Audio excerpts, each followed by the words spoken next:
A shikoni rrezik për Ballkanin në rast se nuk frenohet qoftë Putin, qoftë Lukashenko dhe qeverisit e tyre?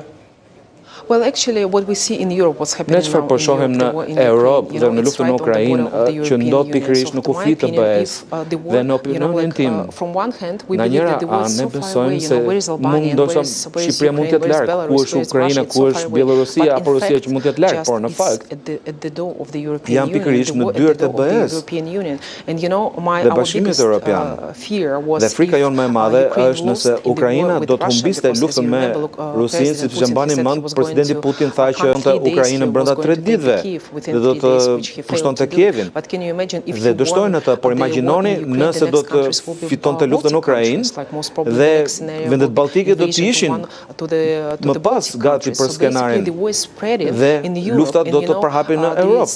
Dhe ka disa njerëz që kanë frikë që ndoshta ne jemi në fillim të luftës së tretë botërore, prandaj ne duhet të përqendrojmë të gjitha veprimet tona për mënyrë se si mund ta ndalim këtë luftë, sepse nuk e duam një luftë të tretë botërore në Europë. Ne kemi kaluar vetëm një luftë të tillë para 80 vitesh dhe duhet të sigurohemi që nuk duhet të prekim BE-n dhe vendet e tjera si Shqipëria apo Ballkanin, sepse ju e keni luftën tuaj para 35 vitesh dhe për ju lufta mund të ketë përfunduar, ndërsa ne jemi në qendër të luftës së sotme dhe duam të mësojmë nga përvoja juaj, sepse kohët e fundit kam lexuar një libër për luftën në Ballkan dhe më ka bërë përshtypje se si njerëzit kanë luftuar për të ardhmen dhe për çlirimin.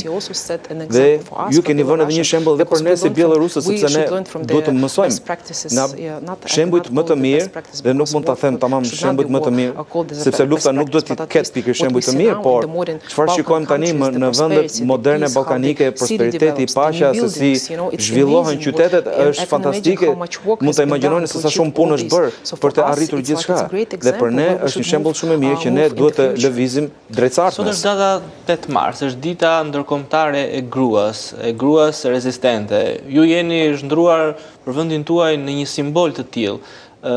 Sa e vështirë është për një grua sot të jetë mes liderëve kyçe të opozitës në një regjim diktatorial, le të themi? I'm coming from the country of the former Soviet bloc, and i ish bllokut sovjetik dhe në vendet tona gratë nuk janë të mirë pritura që të mbajnë pozita të larta në qeveri apo në biznes. Pra nuk jemi mësuar me mënyrën që gratë të kenë pozita të tilla në vend. Por duke parë në shembujt më të mirë si SHBA dhe vendet europiane, Shqipëria, me që ra fjala unë habita ku parë shumë gra në Shqipëri marrin pozita të larta në qeveri, në administratë, në OJF dhe unë habita, sepse tu i bëj lavde qeverisë tuaj, sepse nuk e di përqindjen e grave që kanë pozicione të tilla. Por më bëri shumë përshtypje se çdo ministër që unë kam takuar në Shqipëri është femër.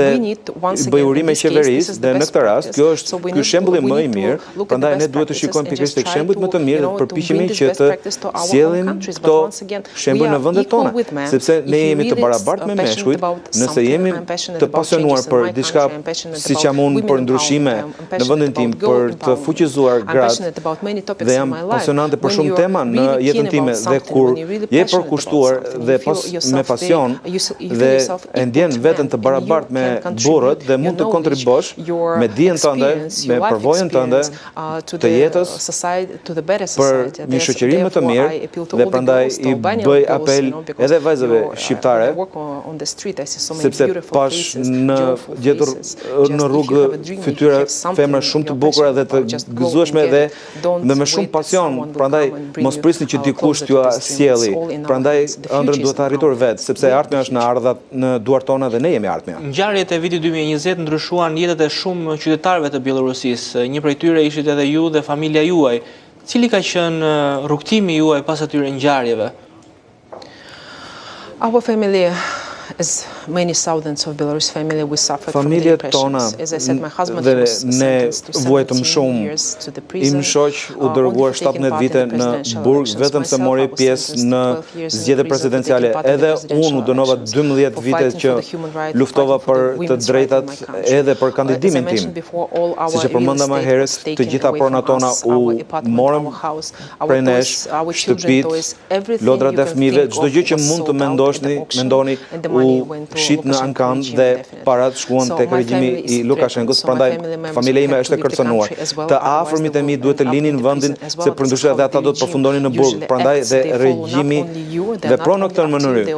Nuk janë vetëm kundër teje si individ, por për të gjithë familjen dhe rrethin miqësor dhe njerëzit që kanë frikë edhe për nëse qëndrojnë në kontakt me ju, sepse mund të ketë njerëz brenda vendit dhe unë dhe im shoq ne u shpallëm si terrorist ekstremist, por përfundimisht nuk është situata më e lehtë, por i vetmi përfitim që shikon për veten tonë, që ne jemi tashmë të lirë me fëmijët tanë, me familjet tona dhe detyrimet tona dhe qëllimi kryesor që kemi sot është që të vazhdojmë përpjekjen dhe të jemi me zë të lartë për ata të cilët nuk ishin në gjendje që të mund të largoshin nga vendi. Shoqja ime Maria Kalesnikova, që ne ishim pjesë e një trioje femërore, është në burg sot dhe tashmë është në vitin e 4 dhe është e padurueshme sepse mbahet në kushte që janë afër kampeve të përqendrimit. Dhe rastet si Maria ne kemi shumë të tillë dhe Maria Kalesnikova është njëra prej tyre. Dhe kjo më jep mua fuqinë dhe energjinë për të vazhduar më tej dhe të mos u dorëzuar.